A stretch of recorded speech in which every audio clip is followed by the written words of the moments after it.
Latest buzz at 25, a new stadium. Could there be? Plus, let's talk about something else that's very, very important heading into the draft. Let's go inside the locker room. Yeah, it's the locker room on YouTube. You know what it is. Let's get it. Hey, locker room. Yeah, we in the locker room. Texas talk. Yeah, you know what we about to do. Localize every angle's what we really do. We the source. We the pulse of the city too. New stadium for the Houston Texans. Could it happen? Ownership has finally spoken, at least directly, on it. The latest chatter at 25 plus March Madness continuing, and there's plenty of madness when it comes to the Texans. Some stuff that's being thrown out there for sure. Appreciate everyone for coming through. Be sure to subscribe. Be sure to like. Be sure to ride along and enjoy this this journey to the 25th overall selection that the Texans will make. Earlier today, we did a mock draft. The Texans traded up for Tyler Warren. Which is an interesting prospect. If they are going to do this, and it's an if, but we do see surprises all the time. But if they were to do this, why would they, and what would the cost be? The target selection that we have with this potential pick, and I'm going to lay this out because they do have the extra. They do have the extra picks. They do have the extra compensation, and they have the needs. They have the need at wide receiver, and they have the need at offensive line. And some people would argue that wide receiver is weak in this draft, and perhaps getting a guy like Tyler Warren would help you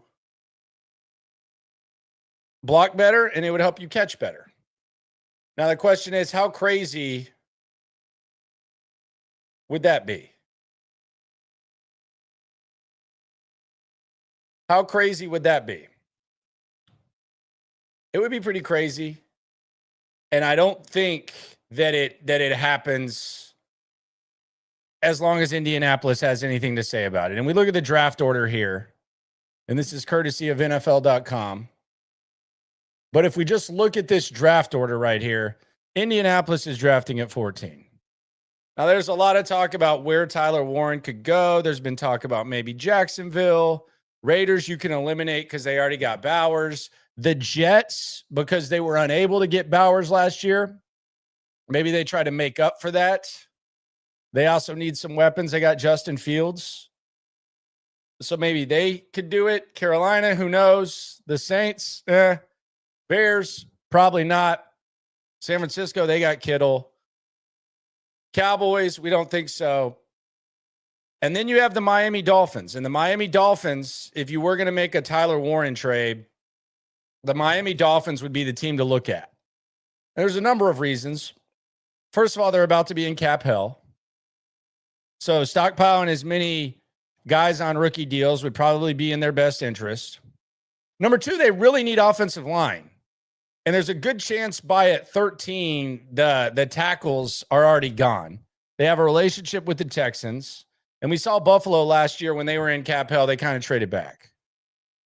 So if there was some Tyler Warren dream, you hop in front of Indianapolis, you trade Miami. How much does it cost to move up 12 spots? It's probably going to cost you 2 this year. And it's going to cost more than that. It's going to cost you 1. It's going to cost you 2. And then maybe something next year. But that stranger things have happened than that. And there is kind of a clear path to what that would look like. Likely, probably not. It would solve a lot of things, though. And there is the clear path. So we have that. The Tyler Warren plan. But you jump the Colts. So it's basically like a middle finger to them damn Colts, who've been talking about the tight end a hell of a lot this year. Hell of a lot this year. The Colts have been talking. Haven't had tight end production since Ebron. And that was a long time ago. Long time ago.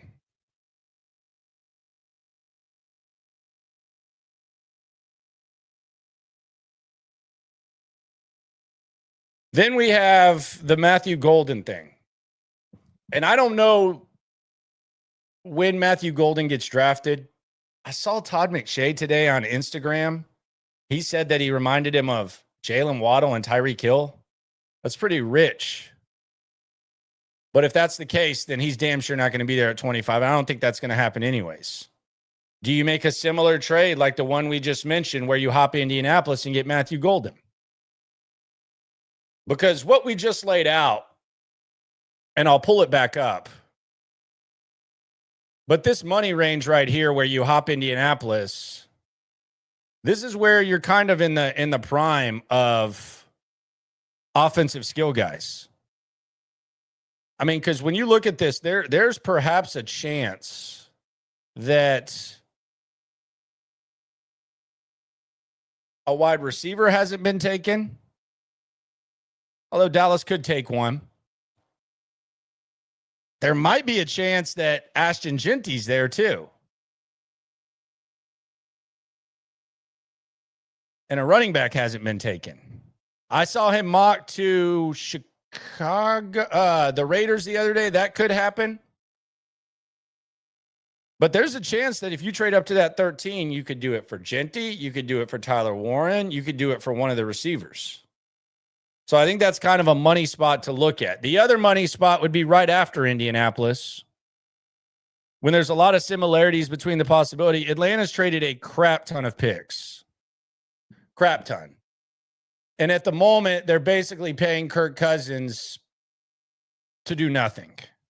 So they probably want to get some picks, and they probably want to get some young guys. So trade 10 spots with Atlanta. That's kind of another money spot where you can make some moves.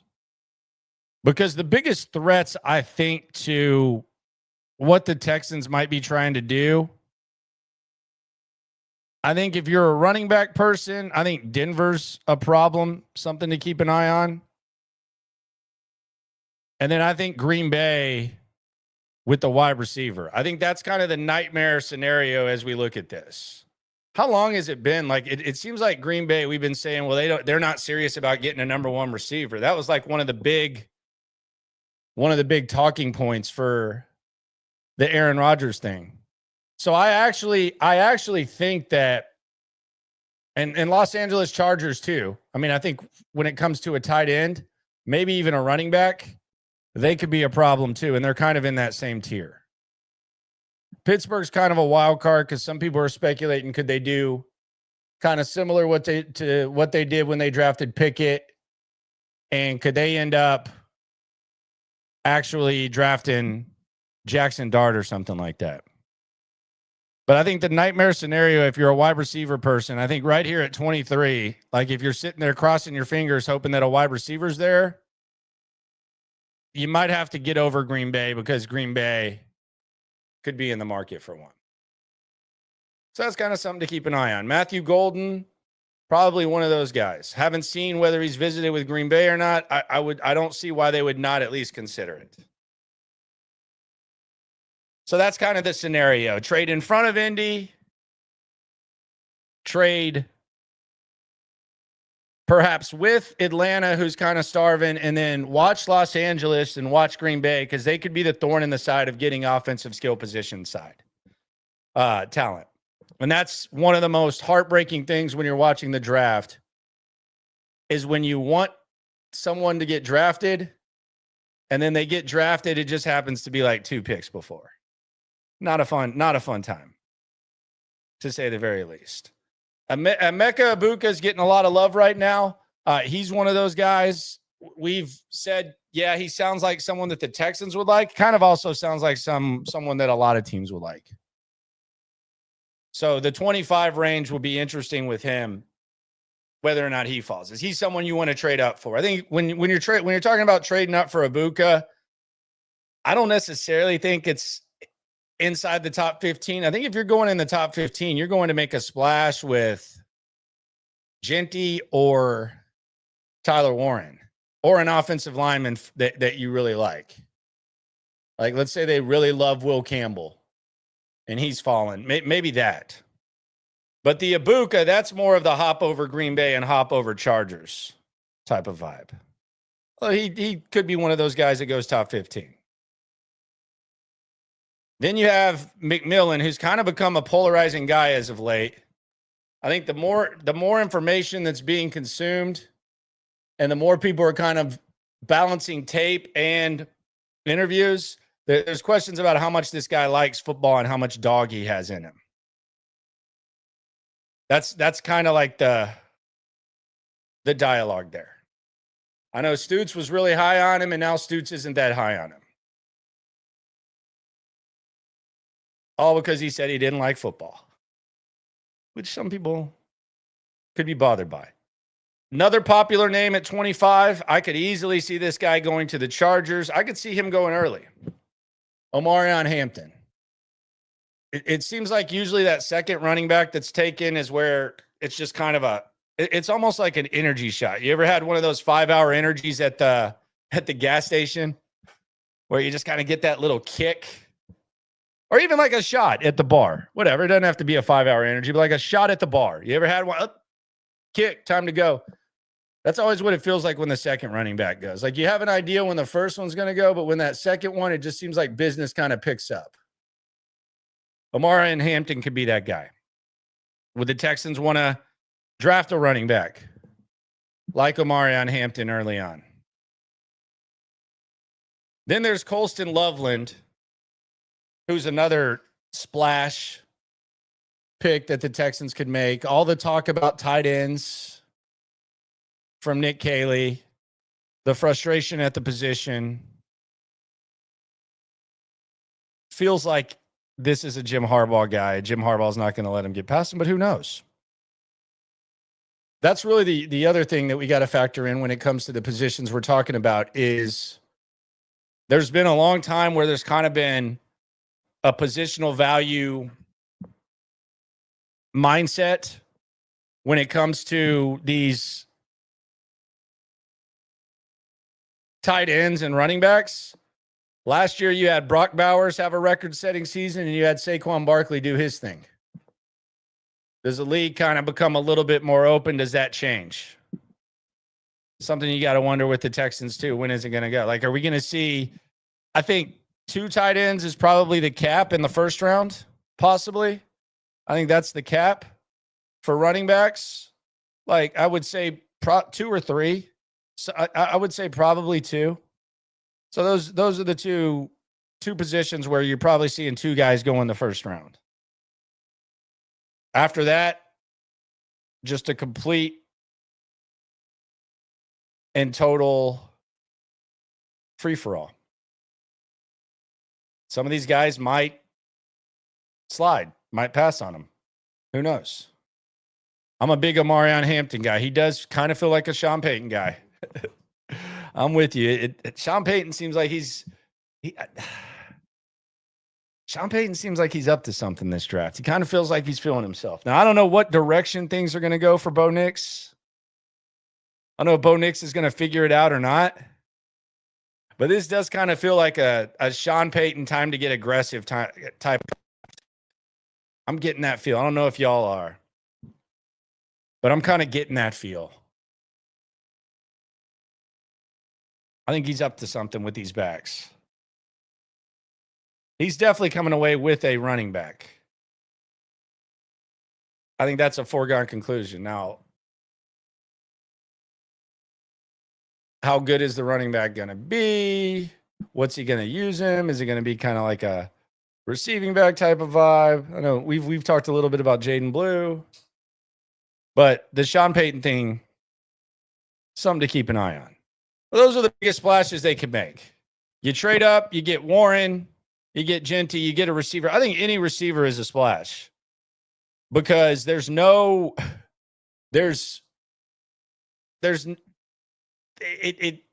almost feels like if you had to bet, there wouldn't be a receiver worth taking at 25 at this point.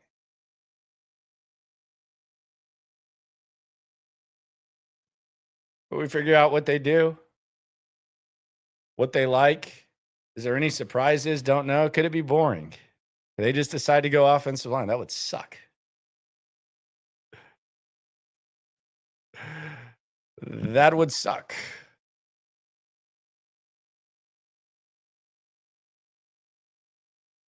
But I like Loveland.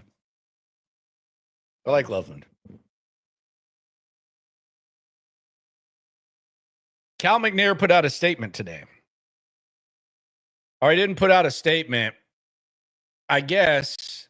And someone asked me, someone actually messaged me, asked me if I do a mock draft tonight. We'll do a mock draft tonight. Do a mock draft tonight. Let's get on that. But Cal McNair put out a statement today. Or sent it to the season ticket holders. Talking about the future of NRG, which I think is interesting. Like, are they creating some paper trail? I mean, now let's just be serious.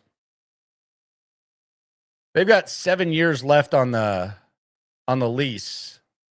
So he's damn sure not going to come out and say anything too negative about the situation.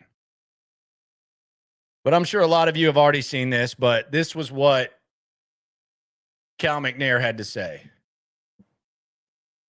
Off the field, there have been several articles written in recent weeks about the future of NRG Stadium. Although we are 7 years away from the expiration of our lease, I want you to know that we're working collaboratively and diligently with our partners, the Houston Livestock Show and Rodeo, Harris County, and whatever the hell that is, to identify the best path forward. With those partners, we've conducted a number of studies and continue to learn more about what we need to be successful in the future under the leadership of our new team president, Mike Tomlin, who has an extensive history of developing and renovating stadiums. So developing and renovating. So both possibilities kind of covered there. We support a renovation of NRG Stadium and are committed to exploring all potential solutions to ensure long-term success. We want to ensure to have a world-class facility that provides a competitive advantage for our team and a great experience for our fans while standing tall as a community asset. Okay? Whatever the hell that means. Competitive advantage. So you want the fans to be excited, I guess. Open the roof. Make it hot. We're used to it. The Texans should have like the heat advantage in early in the season, like other teams have the snow advantage late. I digress. Ultimately, with our valued partners, our goal is to find a solution that works for all stakeholders involved, where everyone feels like a winner. The hell does that mean? Thank you for your continued support of our team as we embark on the 2025 season together. Go Texans. Signed, Cal McNair. Okay. So basically, nothing really is happening. We're open to all possibilities. We want a good stadium, and we want the stadium to be a home field advantage, and we want it to be like valued in the community. Okay, thank you. I mean, I don't know what question was answered there, but I know what I think they should do. I think they need to take it to the burbs.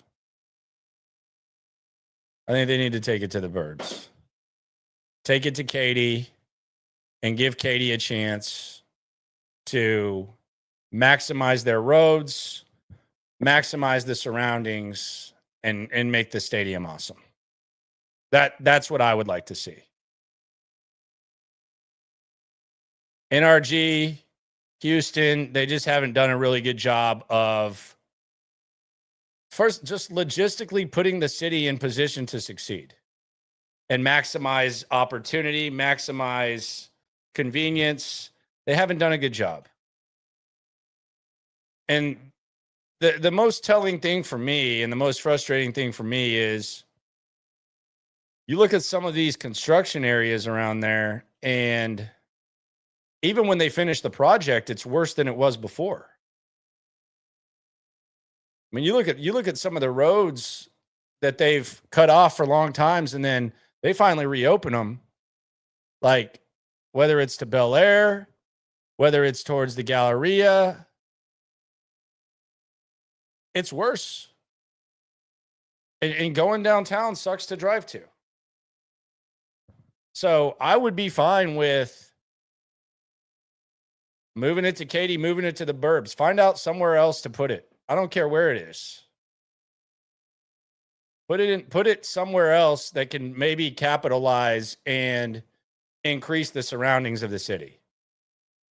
Because that's the other thing about NRG. I know it's a sentimental thing. There's nothing to do there on game day. Let's just pretend that, all right, you're not tailgating. You don't know anyone. Where are you going to have a drink at before the game? Seriously, like, where are you going? You going to the Burger King on the other side of the stadium? You going to walk to Olive Garden? Does Quiznos serve beer?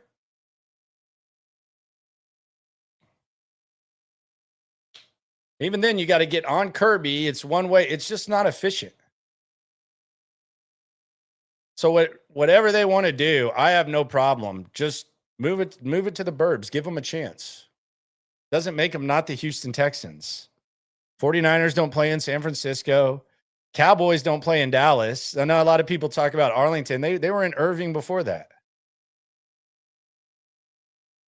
And I think it's just symbolic of Houston's inability to adapt. And it's not one person dependent on, but the fact that you have the raggedy ass Astrodome by the stadium, I think it's symbolic of the inability to develop land and the inability to get rid of crappy looking things and maximize your prime assets and your prime events.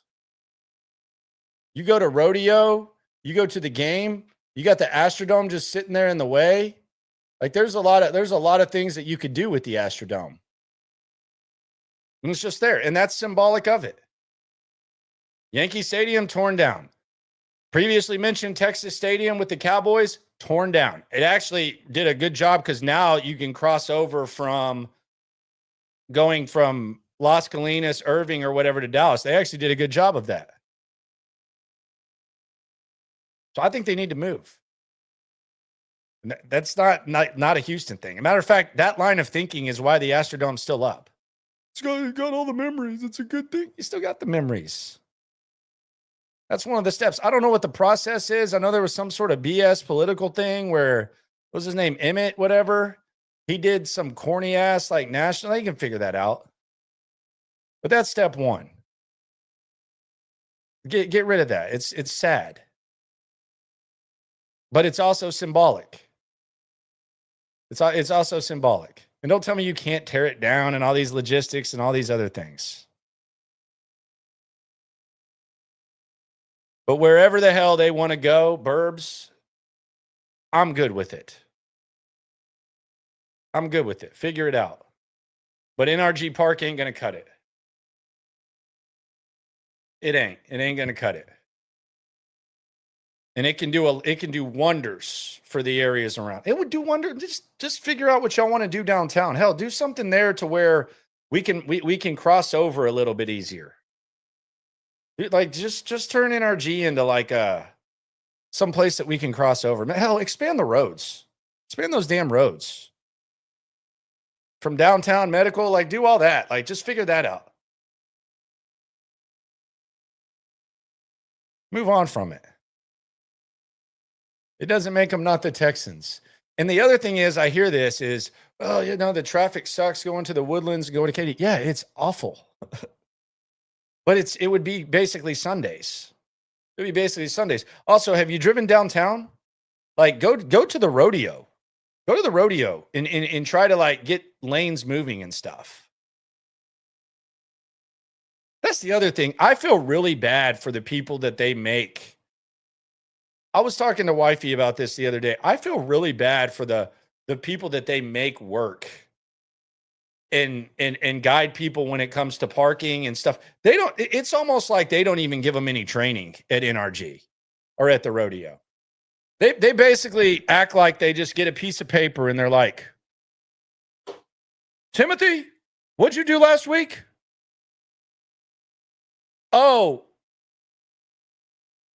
you were scanning tickets? All right. We want you to go to our largest parking lot, and we want you to be in charge of directing traffic into the large parking lot. We're expecting a sellout today, and we're counting on you, Timmy.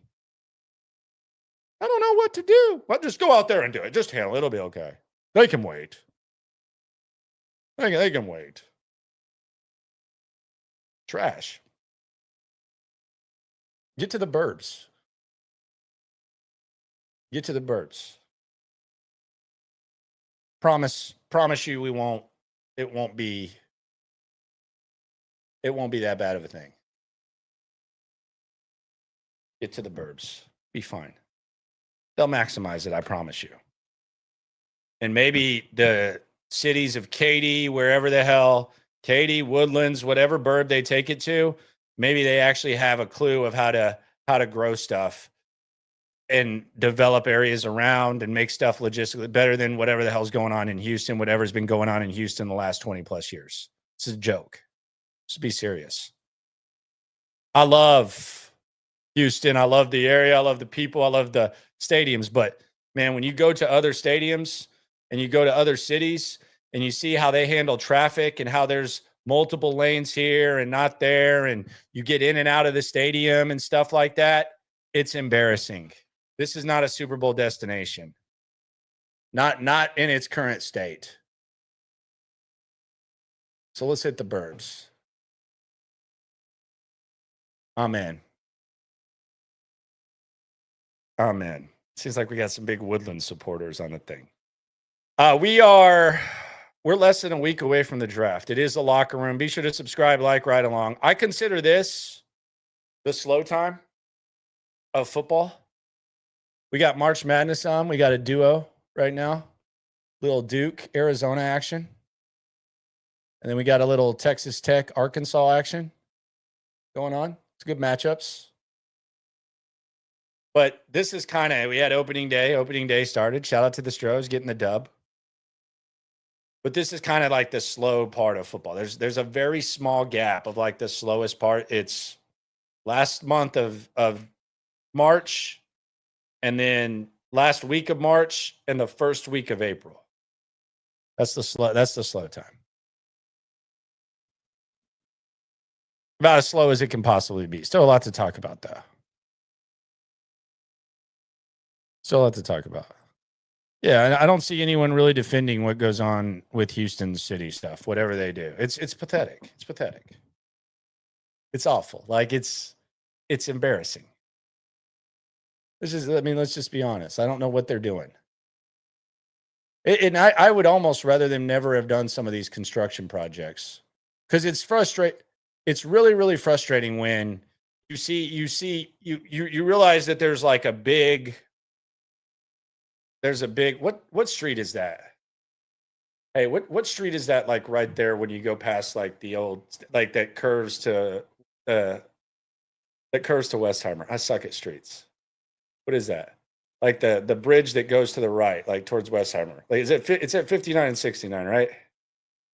Whatever that was, whatever that is, it's crazy because that's by my own work. I don't even know. Whatever the Westheimer. That's terrible. Whatever that thing is that they put to Bel Air, that's terrible. And you wait all this time for it, and then it opens, it's there. And then the old text, oh, we're working on getting people out sooner. How are you even going to do that? There's one way out of the blue lot. There's one way into the teal lot. Y'all barely have it open on the other side of the road.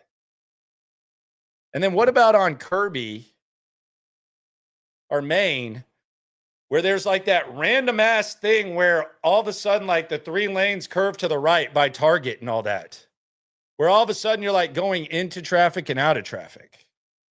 Like who designed these roads? Bill O'Brien?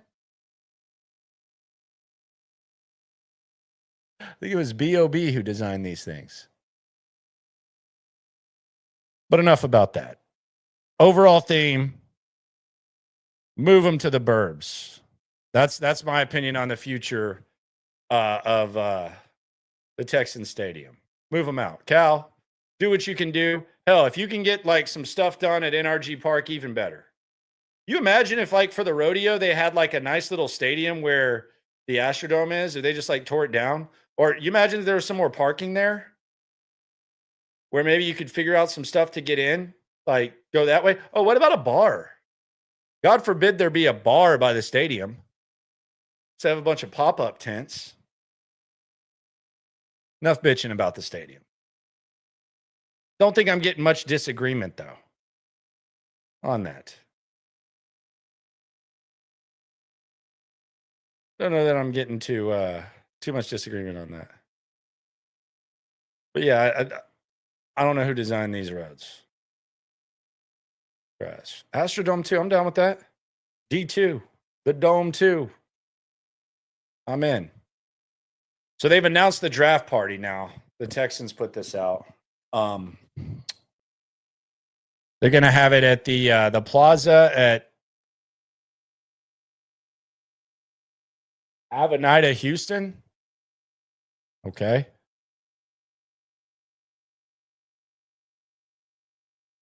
At the plaza there, huh? Downtown Houston Entertainment. Is that where we're going? Boy, have fun there. It's nice. They've actually done okay there by the convention center. But good luck parking. In, out. It's tough on those streets. Very tough on those streets. So if you're going to the draft party, there's that. We'll be streaming, though. We will be having a party that Saturday, day 3. That way, we will get to discuss what happens the first 2 days. And then we'll consume the final stretch of the draft. That's our new format. I very much enjoy that format. Did it last year. It's going to be fun this year. Speaking of which, let's do a little mock draft here. Now, shout out to the viewer who, it was a little obsessive, but I think it was good information. They directed me to Pro Football Network's simulator, which I very much enjoy. They also told me that when you do normal speed, typically it's a little bit more realistic, which I also appreciate because we want our mocks to be accurate. And I've enjoyed it. So let's do the Thursday mock draft. We're going to go 7 rounds. We're going to go normal. Give me some rules. Let's let the people make the rules. Give me some rules. I'll take the first 3 rules and we'll do this mock draft with those rules in mind. So y'all give me the rules of this mock draft. What can I do? What can't I do? I'm ignoring Gray Zabel at 25. That one does not count, Dylan. Get the hell out of here with that. I'm not doing only small school players either. No defense, first 2 picks. 1, go as crazy as possible. Stick at 25 or trade back only. Okay, we're getting some suggestions. Dylan's trying to make me lose my mind.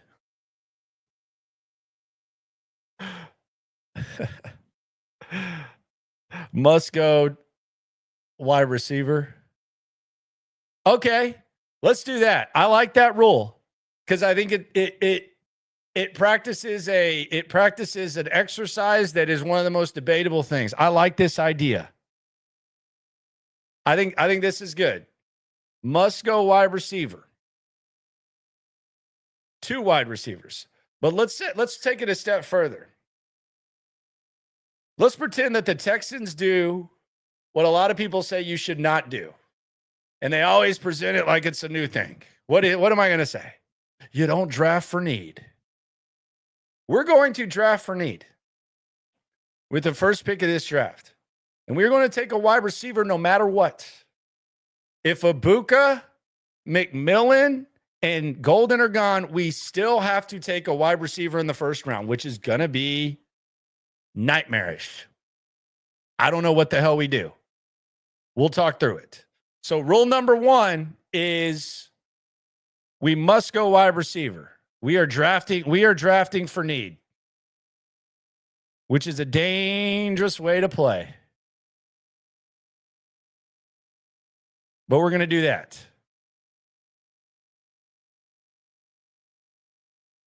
Rule number 2, and you know I'm biased with this one. We have to get a running back.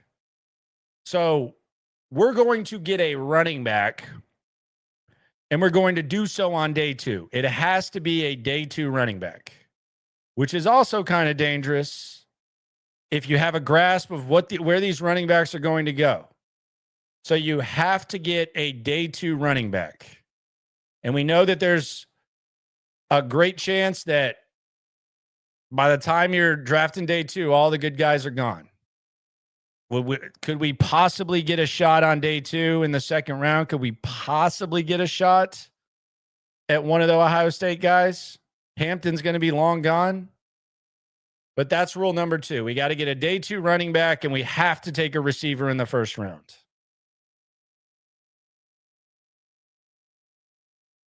Trey of Texas says, if you don't draft for need, then you just end up with a lot of needs not being filled. That's not true.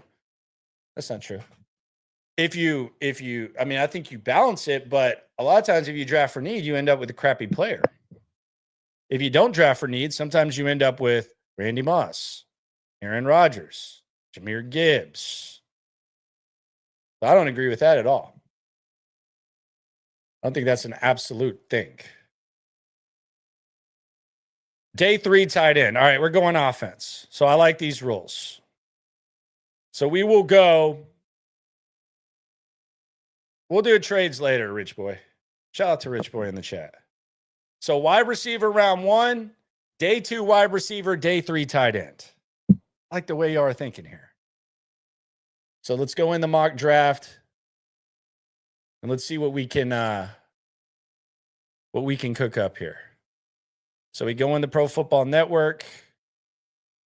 We got the 7 rounds, fast, not fast, normal, and then enter draft. So here we go. Pick number 1, Cam Ward, realistic. Travis Hunter goes number 2. Offensive line run going. We got 2 tackles. Shador goes to the Jets. Wow. He's going to back up Fields. Banks, Warren. We got our wide receivers so far. Loveland, Walker, Booker. We're avoiding the nightmare. Uh-oh, there goes Golden. There goes Genty. He went 18. Could have traded up for that. Harmon. Abuka, there it is. Right on cue. Right on cue. What did we just talk about? What did we just talk about as the nightmare situation? Green Bay needs a receiver, and Green Bay takes the wide receiver right before it's your turn to pick. I'm telling you, if they want a wide receiver, I don't know if it's Sean Payton. I don't know if it's Tampa Bay. Maybe it's even Atlanta because they need picks. Malachi, you're in a danger zone because the Chargers could use someone on the outside because Johnston kind of sucks, and they got McConkey, and Green Bay's needed receivers forever. So right there, playing with these rules that you have to draft a wide receiver, that sucks. So now we have to draft a wide receiver. We're drafting for need in this draft. And look at this. This is a good exercise. Why is this a good exercise? Because it kind of shows us just what it looks like if you do act desperate at receiver. So we had Golden, McMillan in a matter of 17, 18, 19. In a matter from 17 to 23, you had all 3 wide receivers just crushed. So we're sitting here hoping that there's a wide receiver there. You're feeling good. Then we get to 17. Bye-bye. Saints trade up. They get Golden. McMillan goes to Pittsburgh, which kind of seems crazy, doesn't it? That seems like a lot of weapons. They're kind of loading up there, aren't they? And then Abuka to Green Bay. So now we have no choice. We got to take Luther Burden. We have to. I don't think too many people would be pumped about it. He seems to be kind of emerging as one of the most polarizing prospects in this draft. But we got to take Luther Burden. I don't even think we entertain anything else. So we just drafted Luther Burden because we are drafting for need. Which kind of sucked because you had some possibilities. We could have thought Hampton. We could have figured something out. So now we go into day 2. We have to get a running back based on the rules you are giving me. So we have to go RB.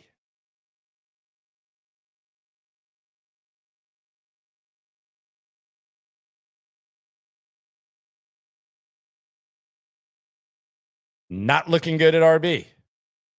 Rejecting trades here. And we're at running back. So this would be a goal. This would be a gold mine. Because you have Caleb Johnson, you have Judkins, you have Travion Henderson, you have Giddens, who's underrated, and you have Scatabo. Judkins is kind of a bruiser. Travion Henderson gives a little bit of an element that you lack. We're going to go with Travion Henderson. So we got Travion Henderson and we got Luther Burden right now. We need a day 3 tight end. That's the next draft. This pick it can go anywhere. Jalen Milroe, 67. Good Lord.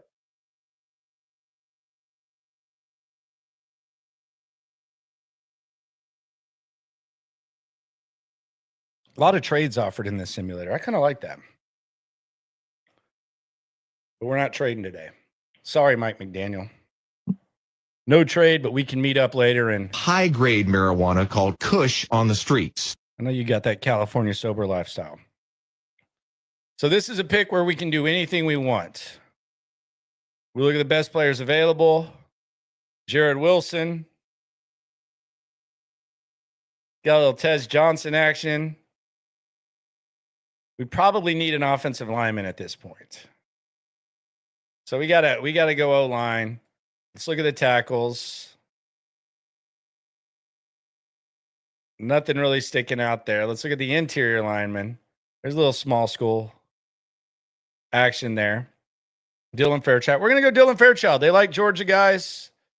They like guards, although he's a little bit further back in the rankings. We have to wait for the tight end because it's a day 3 thing. So we'll go Dylan Fairchild. Not great. Not great. If you're just joining, we had to draft a wide receiver and we had to get a running back on day 2. Chiefs, no thank you, Andy. We can go have a cheeseburger later. Bengals, no thank you. And here we are at 89. Now at 89, you got to think D'Amico's going to want some defense, don't you? You got to think D'Amico's going to want some defense, right?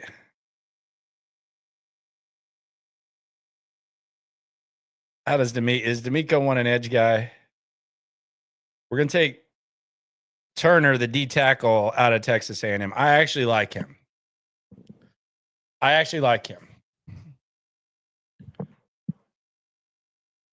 Turner's nice.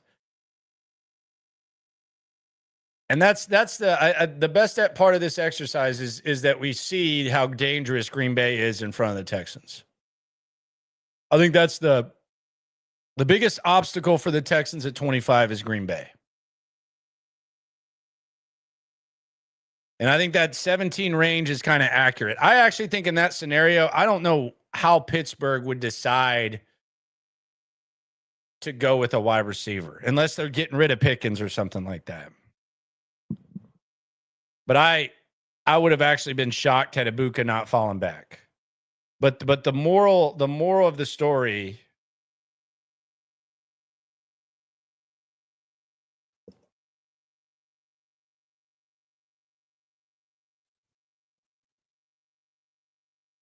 is Green Bay. Terrifying.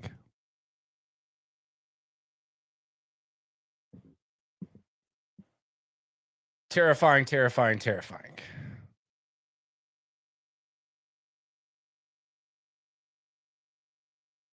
And now here we are in 5. We have to get a tight end. And this one's tough. And this one's, we got Fedoni and we got Halls. They like both of those guys. They're a little bit further. Do we risk it? We have 236. I don't think we can risk it.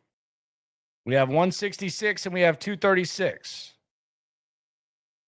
So we're going to take my guy Fedoni. And we got our tight end. So the receiver was Luther Burden because we had to draft him. The running back was Trey Henderson, and we got Fedoni.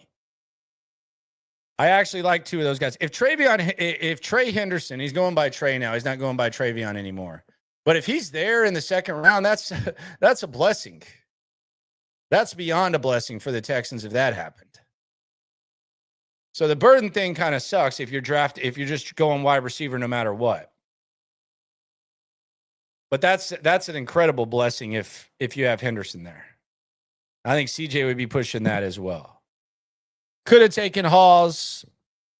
I think they like Halls a lot. Not so sure how much they like Fedoni, but I like Fedoni. That's the direction we went.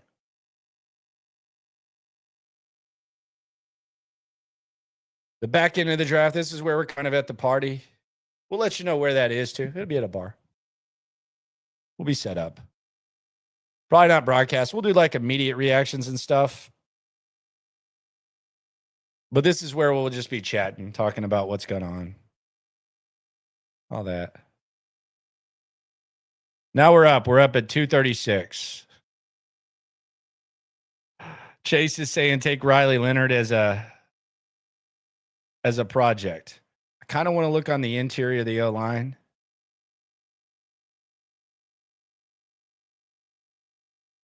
Is there a center? No. Thought you could maybe get Majors. Hayden Connor I like, but that might even be like an undrafted situation. Maybe I'm a little too close to the situation with the Texas joint. Tight ends, no. Wide receivers. Can we get a wide receiver here? Jimmy Horn Jr., huh? Making me feel old. Brew McCoy's not getting drafted. He's like 30. I actually wouldn't mind bringing him in as like a undrafted guy, but I don't think he gets drafted. He's old. He can't stay healthy. He's been on like 35. I like LeJontay Wester though. I like him all right. He's not bad. Man, this is just always the guy that I take in the back end. We're just going to take another running back. We're going to take Trevor Etienne. He's always there in the sixth. It's just kind of there. And now here's our final pick, 241. We're up. You know where this is going. If possible, you know where this is going.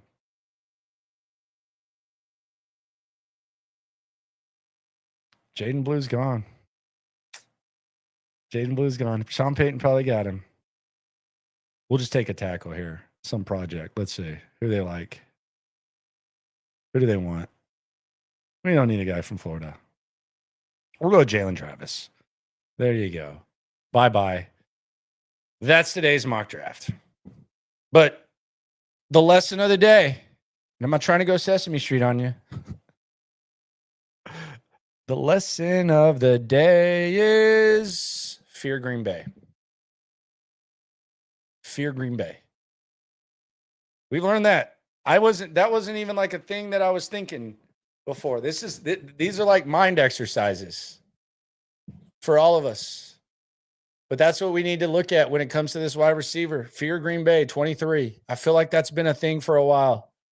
Although, what is Green Bay going to go history? What are they going to do? Draft a quarterback? They can go Jackson Dart?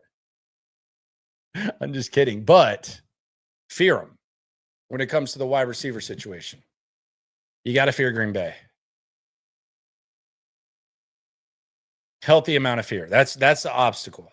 That's the nightmare, and that nightmare could play out. So that's really the lesson. And if you're looking for a trade, and this was kind of something that we kind of discovered on SNL, Atlanta, Miami. Those are the two teams. ATL, MIA. Keep a close eye on that. If they're going to try to make a splash, if they have a wide receiver they like, Atlanta, Miami. From a resource standpoint, from an asset standpoint, it might make a lot of sense. So those are the two areas to keep an eye on. Green Bay, fear them. Miami, trade. Figure that out. And you got to think they're trying to figure something out at this point. They're falling in love with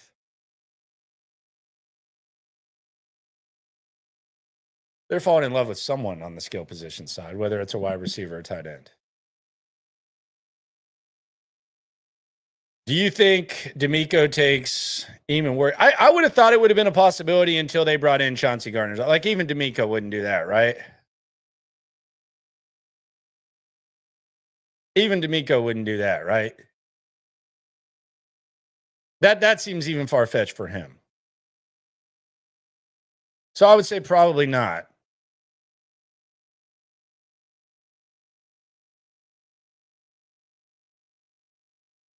Jets fans want Warren. Colts fans want Warren. Chargers fans want Warren. I've seen some Jags fans that actually want Warren. Everybody wants Tyler Warren. I mean, you saw what Brock Bowers did last year. Everybody wants Tyler Warren. Tyler Warren's one of the most popular names right now.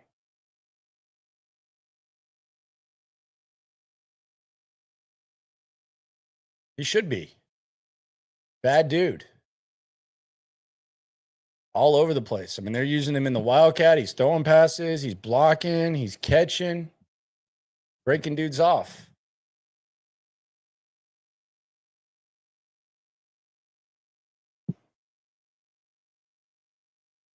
Ibuka's popular.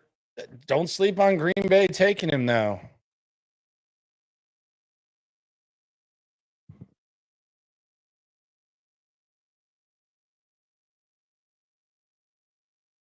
The Warren thing's going to be wild. I wouldn't wish the Jets thing on him. I don't know if he wants to go play with Justin Fields, but yeah, maybe. Maybe not. Yeah, I think Warren goes pretty early, relatively early. But I mean, if he falls, you hop in front of Indy.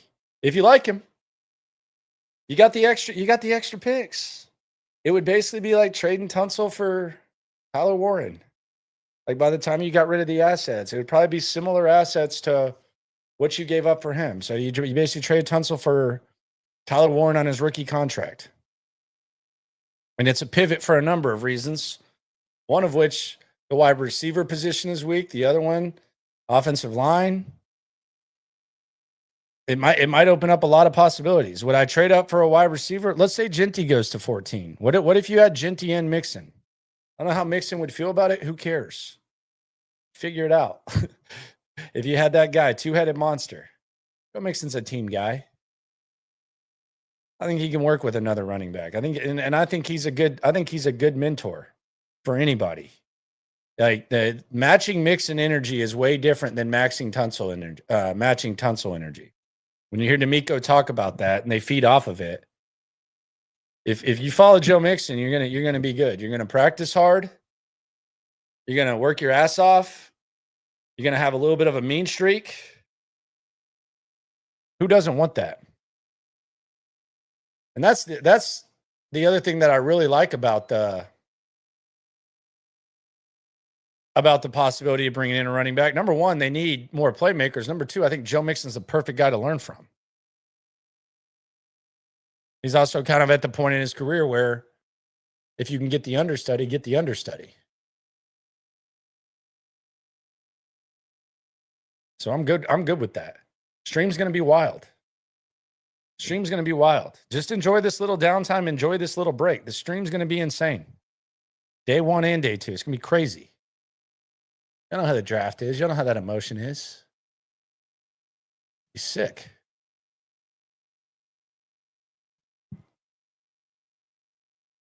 I don't know what the hell they're going to do.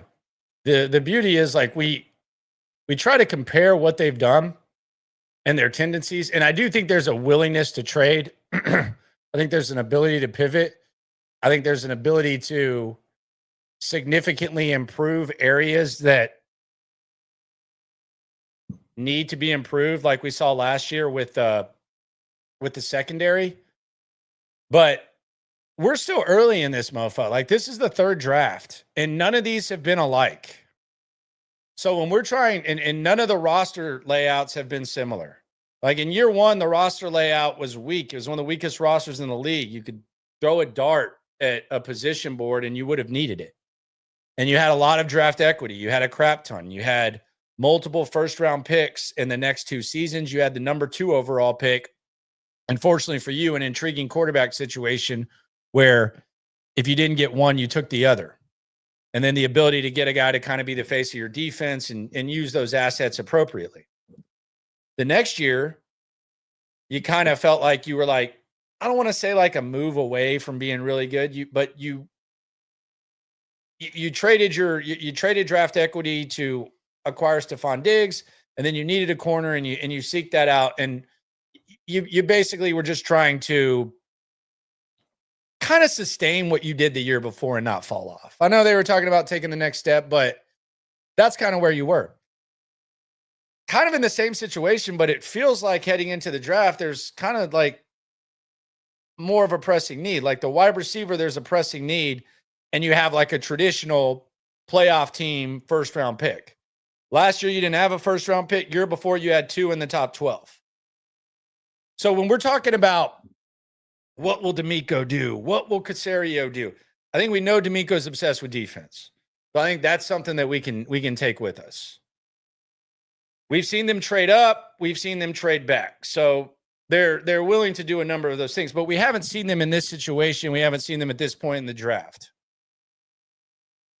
So as far as like predicting what their mannerisms will be, what their mindsets will be, it's kind of a tough spot to be in. It's a fun spot to be in, but it's a tough spot to be in.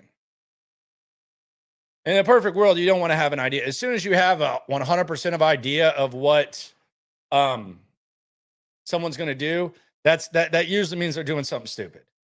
Rest in peace to Al Davis, legend, but like everyone and their mom knew that Darius Hayward-Bay, as soon as he ran the 40, that's a throwback for a lot of you. I'm dating myself to a lot of you folks, a lot of you young men, women out there. I'm dating myself. But like Darius Hayward-Bay, as soon as he ran the 40, he was like, Al Davis is going to draft him. Raiders picked him. So you like to have like some certain level of unpredictability, which is what they have. And that's the fun thing. That's the exciting thing. It's not overly desperate, but it's not cushy, to say the very least. I would say this is probably the most crucial, intense, uncomfortable, uncertain situation for this regime heading into the draft. Definitely heading into day one. Day one, it was exciting. And the Will Anderson move was exciting. But you knew what you had a good idea of what they were going to do. Or a decent idea, I guess. And there was some mystery. But there was opportunity, too. They were in pretty decent control of what they wanted to do. You're not in control at 25. Last year, you didn't even have to worry about day one. You basically got to see the fat trimmed. Maybe you thought about moving in, but then you were kind of sitting there day two. Day two was pretty nerve-wracking, though. Corner run. Then the Fisher. But this day one is just you're at the mercy of 24 teams in front of you, and you're not very much in control. So you got to be ready. You got to expect all this stuff. We got our eyes on you, Green Bay. We got our eyes on the Cheeseheads. We know y'all might be trying to do the same damn thing that the Texans are trying to do. How do I feel about who didn't think the Clowney pick was fine? I mean, let's just be serious. Like it was being talked about for a long time. I thought he was going to be awesome. With what? I saw that Mayock liked Khalil Mack. But yeah, I thought that. There were some of y'all who wanted Blake Bortles. Let's not lie.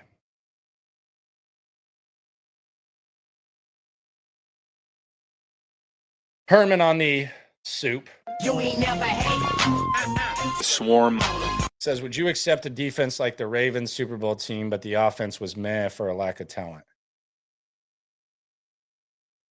I don't know that you can have like the Ravens. The Ravens like to run the ball. They had Trent Dilfer. I don't know that CJ's gonna like. I don't think CJ's like gonna. He's not Trent Dilfer, but yeah, I would take that type of defense for sure. But if you're talking about like just stockpile the defense and make it elite, and then try to make do with the offense? I guess. You might not have a choice, you know? Sometimes it's not a choice. It's not a choice. I do wonder, like, if we're talking about Clowney, I do wonder how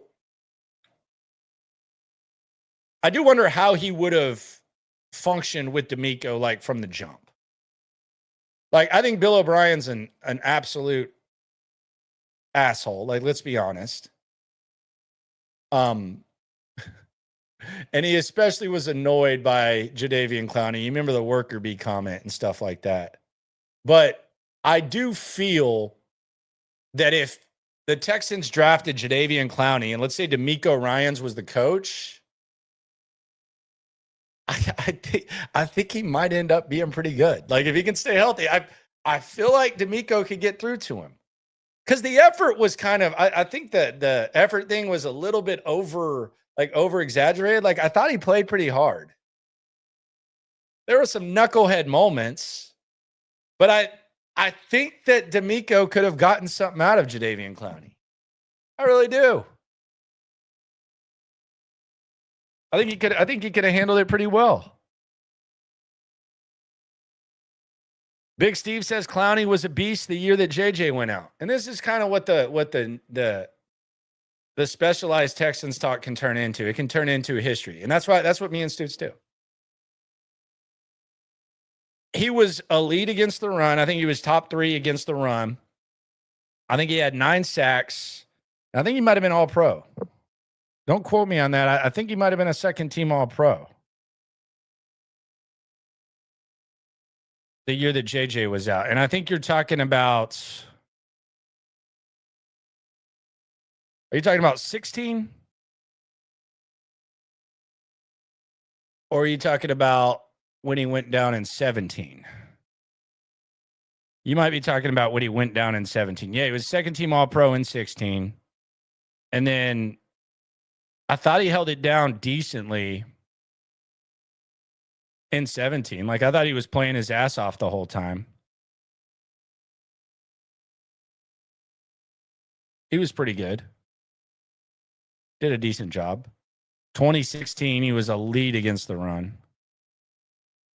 And then in 17, he had 9.5 sacks. Yeah, he was good. He was playing really well. And it was very professional, too. That was the other thing that I liked about Clowney in 17 was they sucked. He was playing his ass off from beginning to end. Him and Hopkins both. Very, like, they were not quitting. They were still trying to get theirs.